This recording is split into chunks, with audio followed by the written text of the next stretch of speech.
সেই জান্নাতে প্রবেশ করতে থাক। ও বান্দা, আমি তোর নামটা জাহান্নামের খাতাতে কাটিয়ে দেব।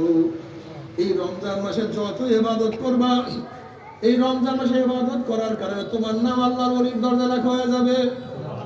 আল্লাহ হাদিসে কুরসির মধ্যে ফরমান, মা তাকাররাবা ইলাইয়া আবদি বিশাইইন আহাব্বা ইলাইয়া মিম্মা আফতারাতু আলাইহি।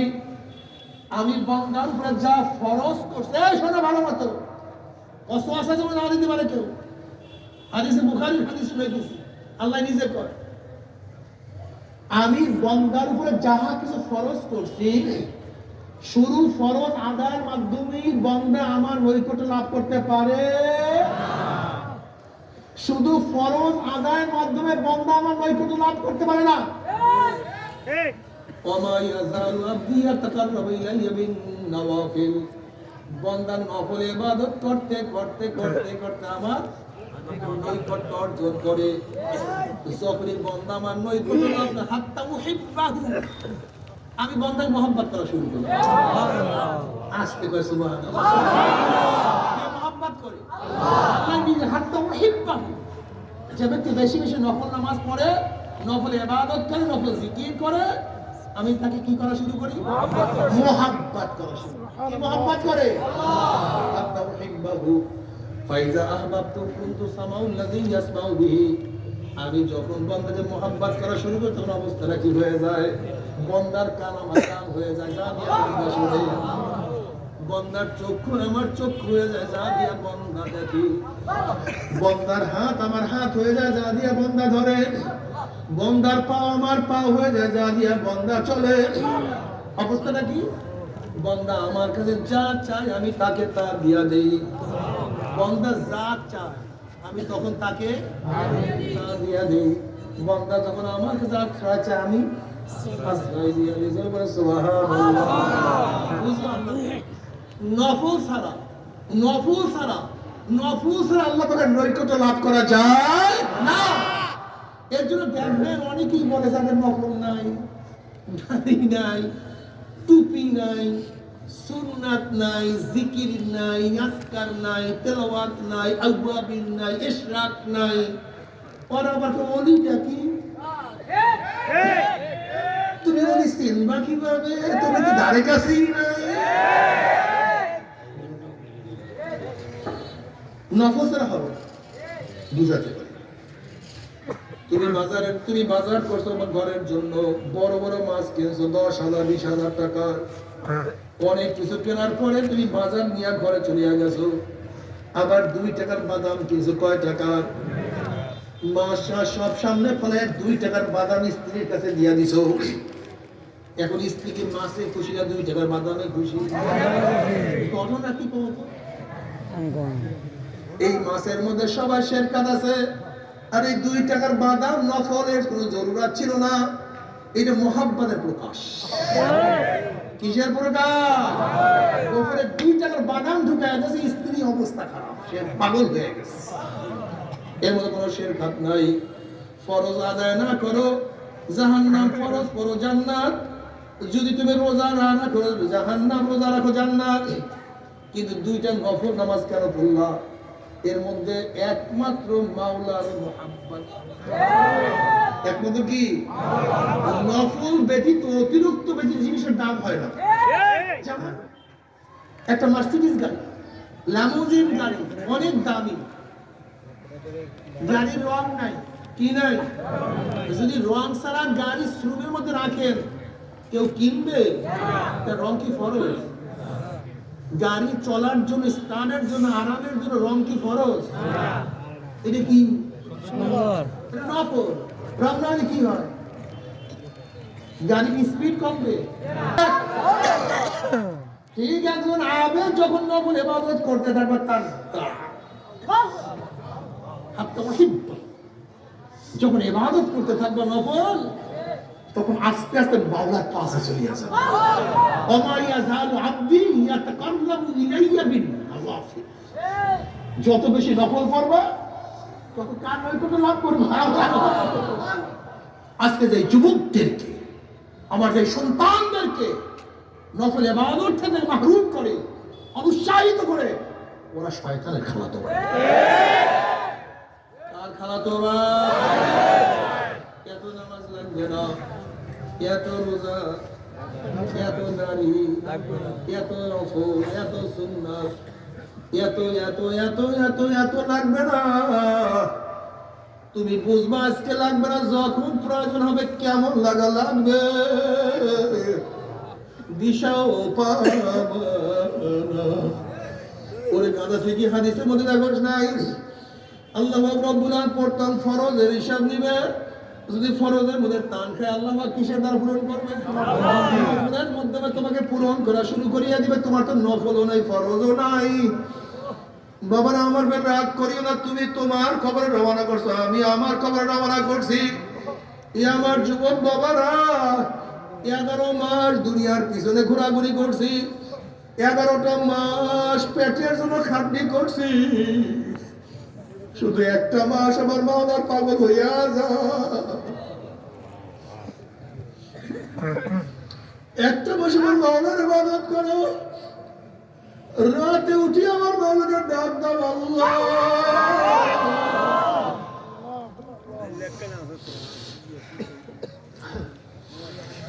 রাত্রি উঠি আমার মাওলাকে ডাক দাও আল্লাহ, আমি তোমাকে পাইলাম না, তোমাকে রাজি খুশি করতে পারলাম না।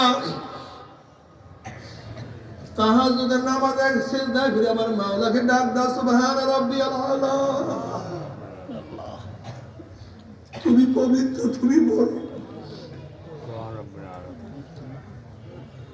ও ছাত্র বাবারা, ও আমার যুবক বাবারা, আমার মুরব্বী বাবারা, আমার পর্দারা মা বোনেরা, সামনে রমজান মাস আসতে আছে, বরকতপূর্ণ মাস, বহুত দামি মাস। নামাজ পড়িও, মাগরিবের সুন্নাতের পরে 2 রাকাত করে 6 রাকাত নওয়াফিল নামাজ পড়িও। 6 রাকাত পড়ো না, 4 রাকাত পড়িও, 4 রাকাত পড়ো 2 রাকাত পড়িও। এশার আগে মসজিদে ঢোকা, পারলে 4 রাকাত পড়ো, পারলে 2 রাকাত পড়ো। এরপর ফরজের পরে 20 রাকাত তারাবি নামাজ পড়িও, বেতের নামাজ পড়িও। ফজরের সময় সাহারি খাওয়ার সময় একটু আগে উঠবা, আগে ওঠার পরে তাহাজ্জুদ পড়বা, তারপর খাইতে পারবো, অথবা খাওয়া দাওয়ার পরে আমার মাওলাকে সিজদা করবা। ফজরের নামাজ জামাতের সাথে পড়িও। হাদিসের মধ্যে আছে, যেই ব্যক্তি সারা নামাজ জামাতের সাথে পড়বে, অর্ধরাত্র ইবাদত করার সওয়াব আমার মাওলা আমলনামায় লিখিয়া দিবে। যেই ব্যক্তি ফজরের নামাজ জামাতের সাথে আদায় করবে, আমার মাওলা রব্বুল আলামিন বাকি অর্ধরাত্র ইবাদত তার আমলনামায় লিখিয়া দিবে।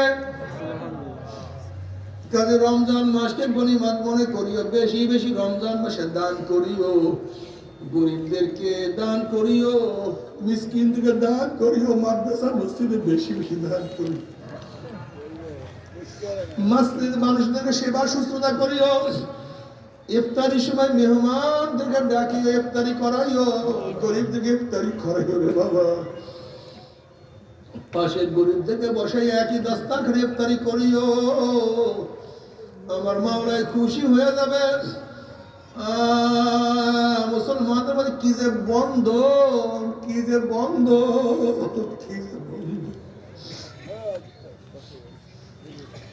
যাদেরকে রমজান মাসে কাজে নিবে, একটু কাজকে হালকা করিয়া দিও, একটু হালকা করিয়া দিও, আসরের আগে বিদায় দিয়ে দিও। যতটুক পারে কাজ করবে, কষ্ট দিও না। যদি তুমি কাজের মানুষের উপর রমজান মাসের কাজকে হালকা করিয়া দাও, আমার মাওলা পাক তোমার গুনাহকে হালকা করিয়া দিবে।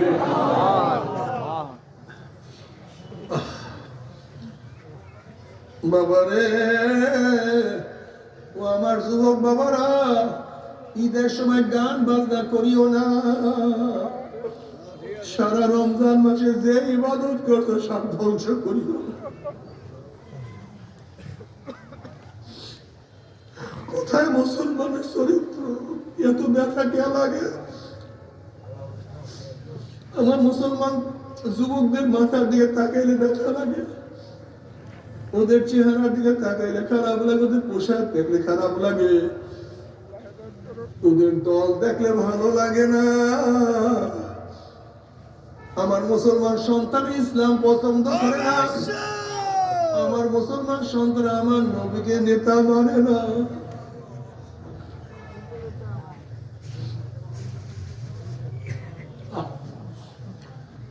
এ বেয়াকুব, যারা আমার নবীকে নেতা মানবে না, আমার নবীর সাথেও তোমাদের হাসর নাসর হবে না।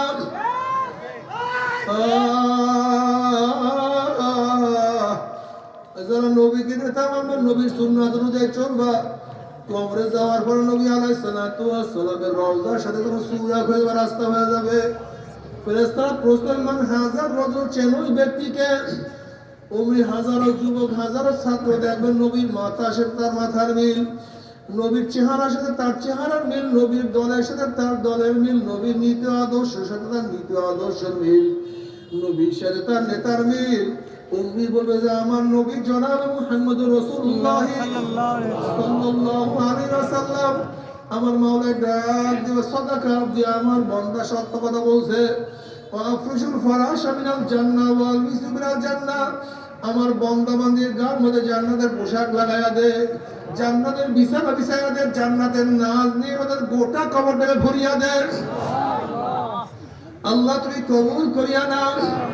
আর যে নাফরমান দুনিয়াতে আমার নবীকে নেতা মানবে না, নবী অনুযায়ী চলবে না, নাফরমান দেখবেন নবীর মাথার সাথে নাফরমানের মাথার কোনো মিল নাই, নবীর চেহারার সাথে নাফরমানের চেহারার মিল নাই, নবীর পোশাকের সাথে নাফরমানের পোশাকের মিল নাই, নবীর দলের সাথে ওর দলের মিল নাই, নবীর নীতি আদর্শের সাথে নাফরমানের নীতি আদর্শের কোনো মিল নাই, নবীর সাথে ওর দল ওর নেতার কোনো মিল নাই। অমনি নাফরমান বলবে হা হা লাদরি,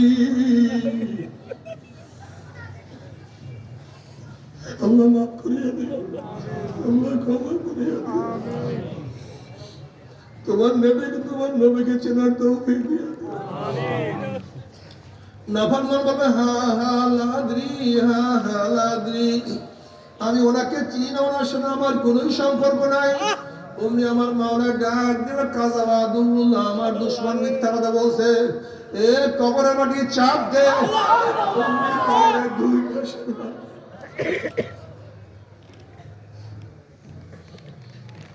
অমনি কবরের দুই পাশের মাটি এত জোরে চাপ মারবে, চাপের সাথে এক পাজরে হেঁটে আর এক পাজরে লাগাইয়া ফেলে, আল্লাহ মাফ করিয়া দাও। এর ফেরেশতারা কবরের মধ্যে আগুন ধরাইয়া দেয়। অমনি কবরটা হাফরাতুম মিনহু ফারাইন নার, এসব জড়াইয়া দাও।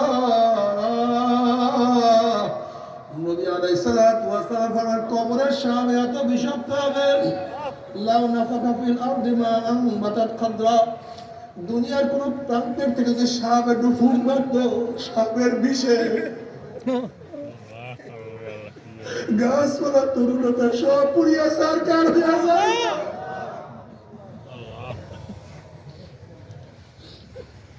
একটা ঘাস পর্যন্ত মাথা লাগাইতে পারতো না, বাবা বিশ্বাস কি হয় না বাবারে।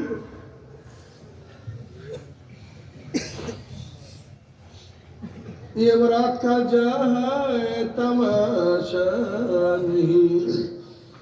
নবী ইব্রাহিম আলাইহিস সালাতু ওয়াস সালাম মাঝে মাঝে মাওলার ভয়ে জাহান্নামের ভয়ে বেহুশ হইয়া পড়িয়া যাইতেন। আল্লাহ পাক জিবরাইলকে বলেন, যাও জিবরাইল আমার হাবিবের কাছে, আমার খলিলের কাছে সালাম পৌঁছাও এবং প্রশ্ন করো, কোনো বন্ধুকে বন্ধুর ভয়ে বেহুশ হইতে পারে নাকি? সে তো খলিলুল্লাহ, সে তো আমার বন্ধু, সে আমার ভয়ে কেন বেহুশ হইয়া পড়িয়া যায়? জিবরাইল আলাইহিস সালাতু ওয়াস সালাম আল্লাহর খলিলের কাছে সালাম পৌঁছাইলেন এবং প্রশ্ন করছেন, কোন বন্ধুকে বন্ধুর ভয়ে বেহুশ হইতে পারে নাকি? তখন নবী ইব্রাহিম আলাইহিস সালাতু ওয়াস সালাম জবাব দিলেন, ভাই জিবরাইল, ও ভাই জিবরাইল,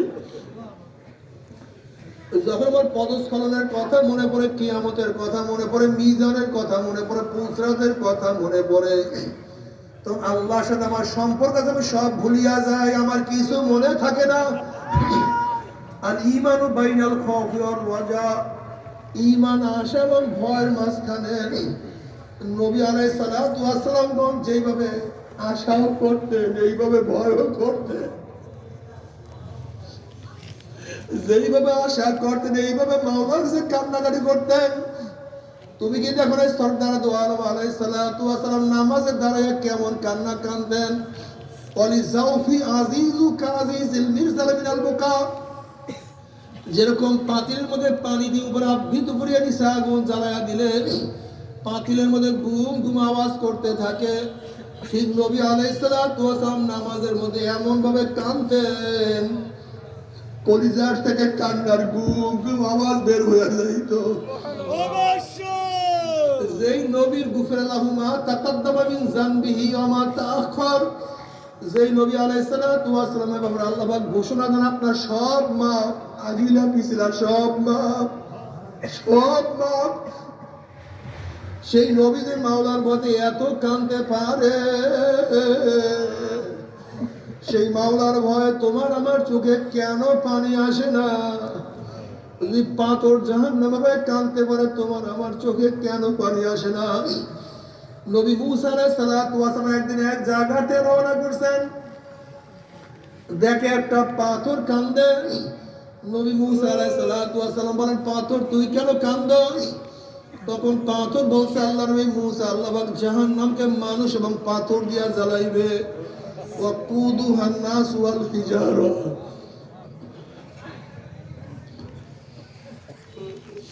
সেই জাহান্নামের ভয়ে আমি কাঁদতে আছি। আপনি আল্লাহর কাছে দোয়া করেন, মাওলা আমাকে মাফ করিয়া দেয়। নবী মুসা আলাইহিস সালাতু আল্লাহর কাছে দোয়া করেন, মাওলা হে, পাথর তোমার ভয়ে কাঁদে, তুমি মাফ করিয়া দাও। আল্লাহ বলেন, সুসংবাদ জানাই আমি মাফ করিয়া দিলাম। এই সুসংবাদ জানাই মুসা আলাইহিস সালাতু ওয়াসালাম চলিয়া গেলেন। অনেকদিন পরে সেখানে আসার পরে দেখে পাথর আবারও কান্দে। নবী মুসা আলাইহিস সালাতু ওয়াসালাম ধমক দিয়া প্রশ্ন, পাথর তুই কি আমার কথা বিশ্বাস করো নাই? মাওলা তোকে মাফ করিয়া দিছে। তোরা হ্যাঁ বিশ্বাস তো করছি, তাহলে কেন কান্দ? এবার পাথর বলে, আল্লাহ নবী মুসা যদি আমি না কাঁদতাম আমার দিকে আপনি লক্ষ্য করতেন না, আল্লাহর কাছে দোয়া করতেন না। আর আপনি দোয়া করলেন না, দোয়া না করলে হয়তো মাওলা আমাকে মাফও করতো না। যে কান্নার উসলে মাওলা আমাকে মাফ করিয়া দিছে, ক্ষমা করিয়া দিছে, ওই কান্না আমি আর কোনোদিনও ছাড়বো না, ওই কান্না আমি কোনোদিনও বলবো না।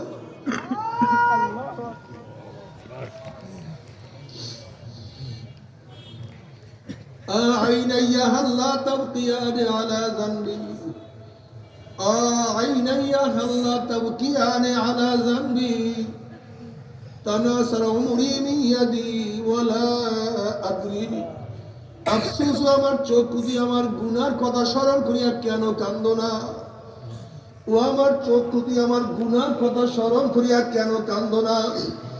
অথচ আমার সামনে আমার চুল পাকিয়া গেল, আমার সামনে আমার দাড়ি পাকিয়া গেল,